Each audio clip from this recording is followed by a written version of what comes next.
All right, traders, welcome to today's recap. This is Christian from Tribeca Trade Group, and it is Wednesday, June 7th. Well, of course, the term or saying of today that you're going to hear over and over is the R word, rotation. A lot of rotation on the tape today, a little bit different than what we saw yesterday. To recap yesterday, basically what we saw was a little bit of everything working. Obviously, the small caps outperformed yesterday, but it was more of a everything type rally yesterday with really strong breadth. Today was different.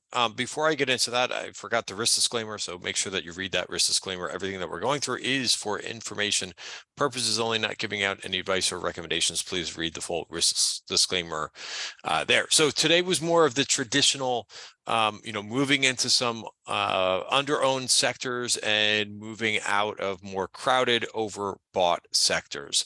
So a lot of questions this always arise when we have situations like this. One of the things that I had said at some point over the last week, I'm trying to remember what day it was, but I can't remember because I do a lot of these videos and so forth. But I was we also have a McClellan summation index crossover, right? So with the 10-day moving average, which means breadth is expanding. Those are good things.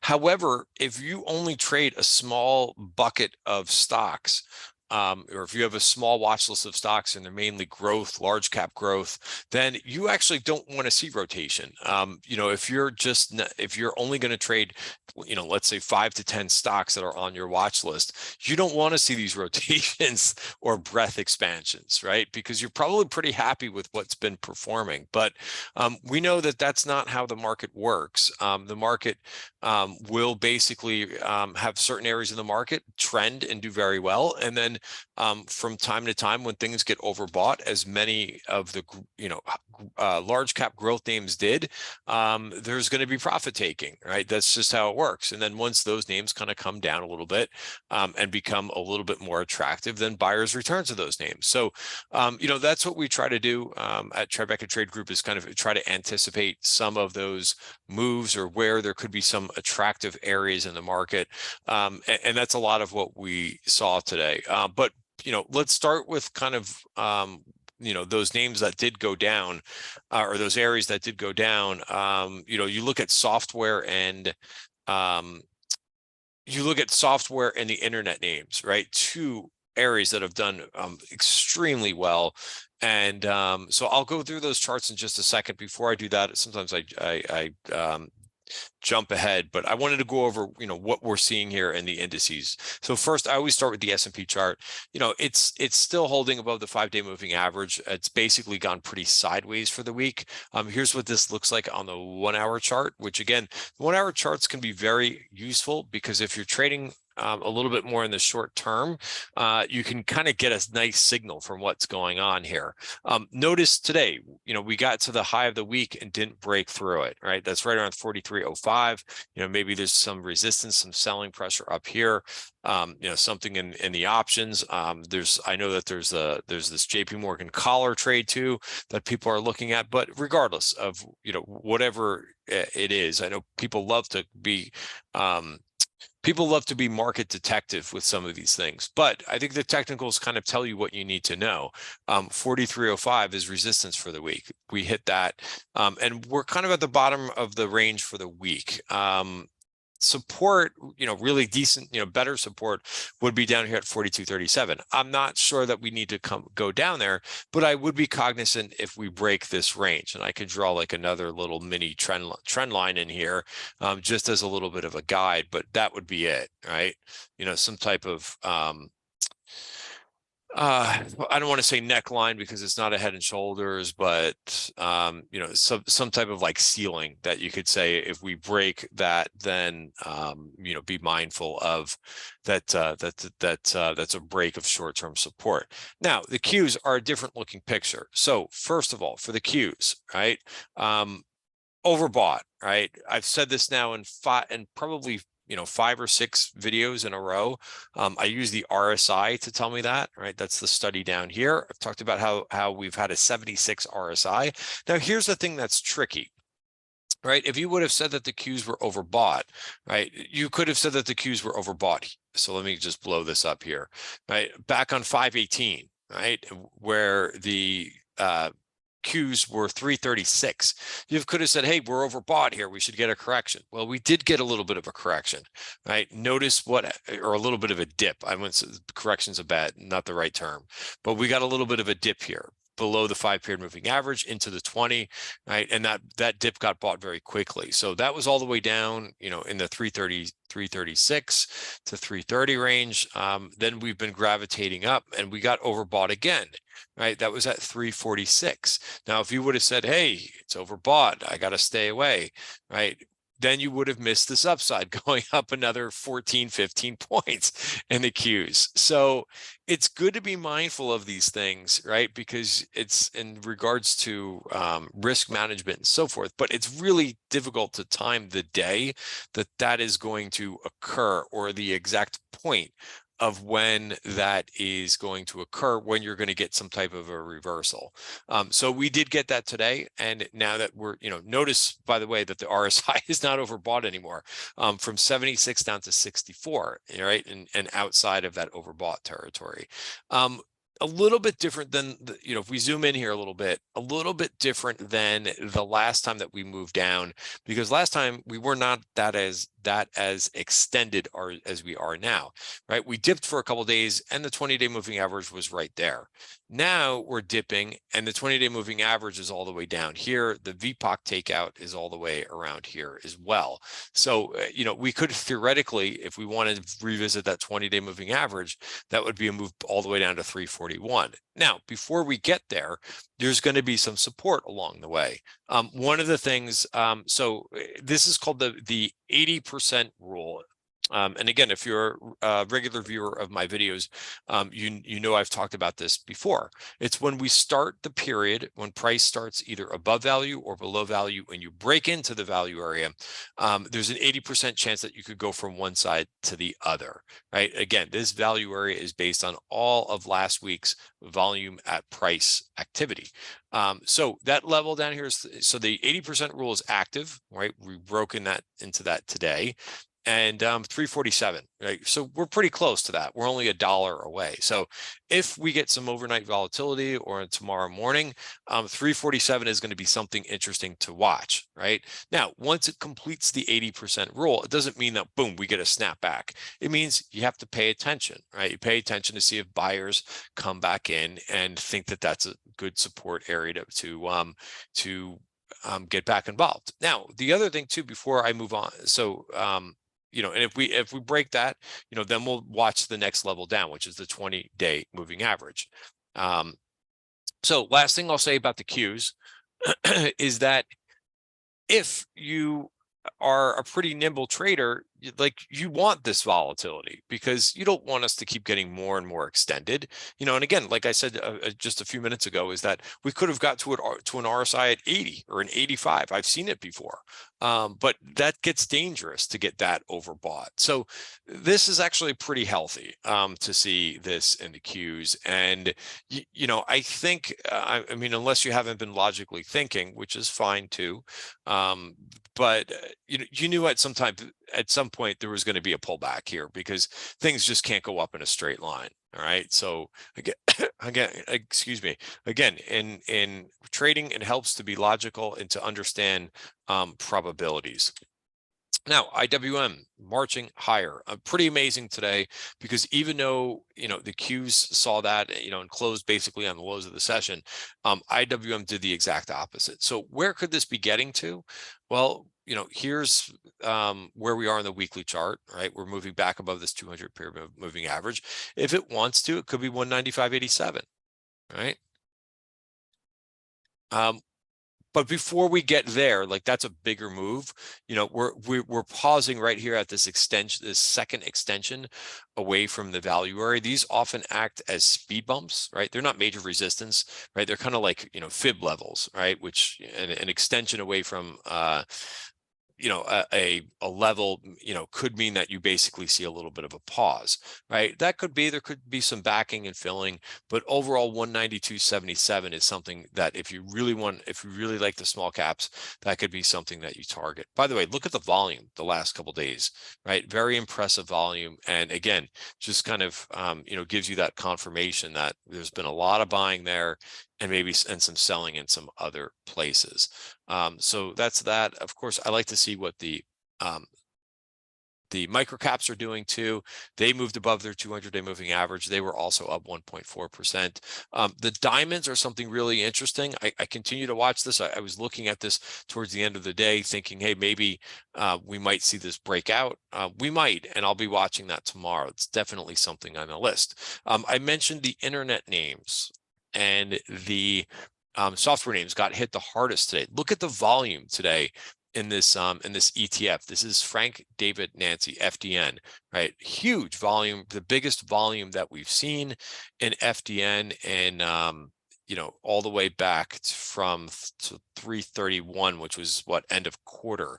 So massive volume coming in that, and profit taking. Right. Again, nothing wrong with that.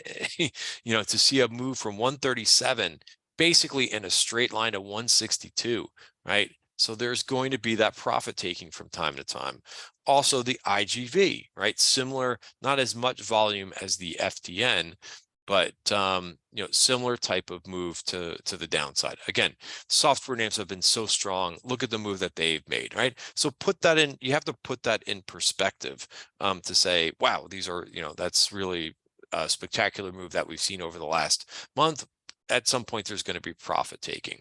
A couple of names that I'm going to, so we could talk, where I've thought that there would be interest is, I spent a lot of time talking about the home builders, right? They had a good day today.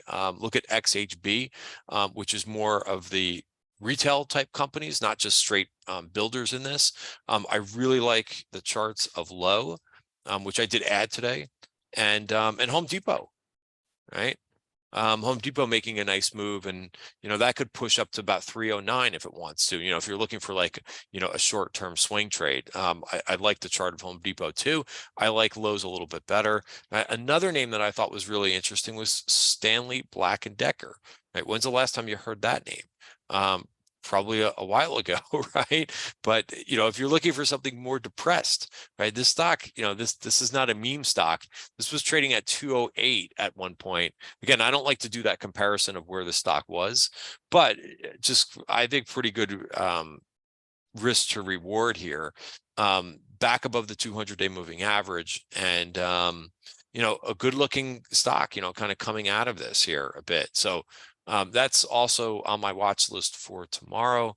Another name that I like too, which I don't think did much today, but that's Sherwin-Williams, right? Sometimes I get those symbols confused, Sherwin-Williams and Stanley Black & Decker, but I like Stanley Black & Decker a little bit better.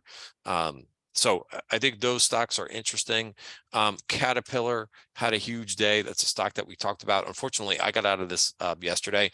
I missed this move today.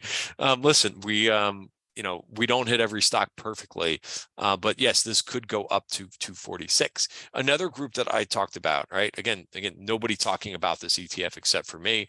That's okay, right? This is the Industrial Revolution ETF, ticker symbol AIRR. This is more of, names like Hubble, and I went over this in yesterday's video, right? But look at this thing up 2.5%, right? So, these stocks really, really hot, right? And that's an all-time high in this ETF, right? Again, get your mind out of that nonsense about there's only four or five stocks participating in this market. That is so untrue. It is unbelievable. So very strong there. The banks, sorry to not cover them first here. I mean, they made a really nice move, up 3.3% today. I've been undecided about this group, right? Not every group is going to be, you're going to be excited about. This is one of them. I'm kind of undecided. So they've made a nice move, since they got above the 50-day moving average. Nice follow through. Names that if I were to play a couple names, it would probably be Schwab. I also like I actually like JP Morgan the best. However, it's not jumping off the page to me. So I'll be watching it tomorrow. You know, it's the biggest bank out there. There was better moves in some other stocks in this group today, but the energy stocks made a great move today too, and I did not participate in the energy stocks. So why didn't I participate in the energy stocks? Well, because I tried them a couple times in May. I didn't have a lot of losers in May, but one of my biggest losers in May, because I tried it a couple times, was Exxon. It just didn't work. Now maybe it looks a little bit better, but I just showed you a chart of oil and I didn't comment on it. I apologize. But one of the things that I find kind of notable with the energy stocks is it's really not being accompanied by a big move in crude or nat gas. Here's what crude is doing. It's just sitting in a range. I like to, it's not to say that the energy stocks can't outperform and continue to go higher, but for me, I'm more comfortable playing energy when crude and when nat gas are going up. Now, nat gas did go up today. It was up 3%, but would I buy this chart? No, I wouldn't. It's in a pretty defined downtrend. So that's my thought on that. Again, I didn't play. I get a lot of questions about energy stocks today. Yes, they made a really nice move. You know, a couple names that I'm watching, if I had to play them, Weatherford looks pretty good. Again, I stick to names in uptrends, right? I would rather go after uptrends. There's less overhead supply that you have to deal with. But Weatherford looks pretty good. Another name that somebody brought to my attention weeks back is the CHRD. Again, maybe not a name that you're familiar with. This is Chord Energy, very strong energy name, right? OVV, not OVV, but Oxy got a lot of attention today. You know, obviously Warren Buffett is in this name, but I don't know if it's going to work for me. It's just too far in a downtrend for me. Again, can work for you know, a day trade or something to that effect. The agriculture names were very strong today. Deere, right? Remember, Deere had this nasty looking candle on earnings day. This could rally a little bit further, 386. But again, this is also still kind of in a defined channel, right? I heard a lot of people talking about the agriculture names today. They had a really nice day, but again, difficult, I think, because the charts are in such downtrends, and you could see, right? So if you caught this from the lows, congratulations to you, right? You know, around 60 bucks to 68, that's a nice move. But I would have to say, maybe you put that money in your pocket at this point, because it has to get through a lot of resistance. Tesla, right? I haven't really been talking about Tesla too much. Sometimes I'm quiet about names that are working really well. I used to on the Merrill Lynch institutional trading desk, right? Or Bank of America Merrill Lynch was at that time. I used to work with somebody who they were very superstitious. They would not talk about names that were going very well. They would say, what are you doing talking about that name, right? We're still in it. You're going to jinx it. So sometimes in these videos, you know, because I've been in Tesla for a while and I haven't really given it that much attention, but somebody had a question. They asked about what I'm doing with the name. I took some profits today in this name. This hit my one target. It also hit the target up here, right, at 227. So, you know, now it's kind of wait and see a little bit, right? I wanted to talk a little bit about, I'm going to spend 1 minute here about virgin point of controls and why they're so important in my trading, right? They tell you where overhead supply lives, right? They tell you where there's been a lot of buying and selling that's previously happened and we haven't revisited, right? So overhead supply. Now, it doesn't mean that everything is going to fade there, right? Names can get through them, but there has to be more buying pressure than those overhead sellers, right? Let me say that again, right? Price can get through a virgin point of control, but new buyers have to come in and take control, right? And outweigh some of those sellers, right? So I don't know if that has happened here, right? Certainly I mentioned some names, right? Amazon was one yesterday, right? This hit a VPOC, right? Notice what it did, right?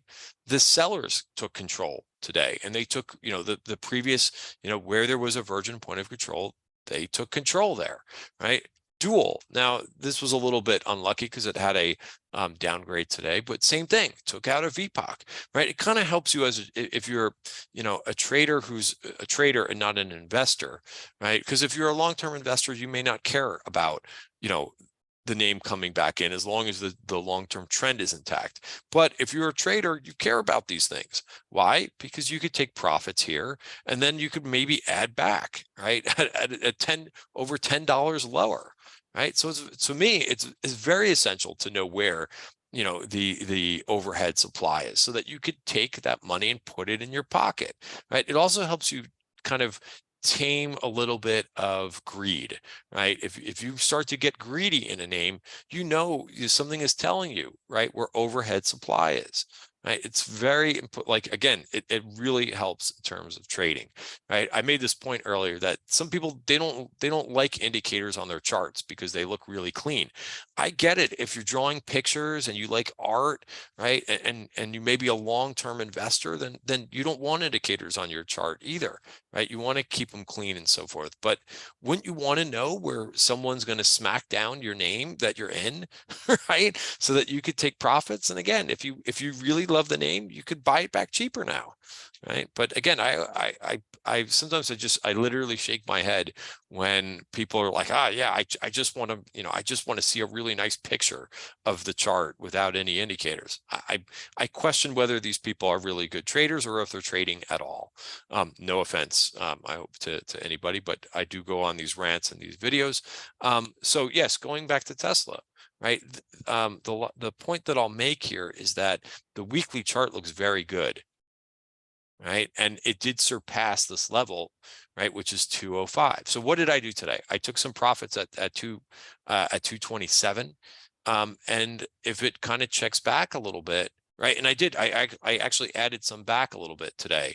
But again, I'm nibbling in here, right? And I may nibble more in here, right? Notice this 1 hour VPOC being taken out, right? So I may nibble more in here, right? Because I think the long-term story is intact, but it just may not go up in a straight line, right? And it may digest, pull back a little bit. All those things are quite normal. I think Tesla has been up for 7 days in a row or something like that. So, you know, have realistic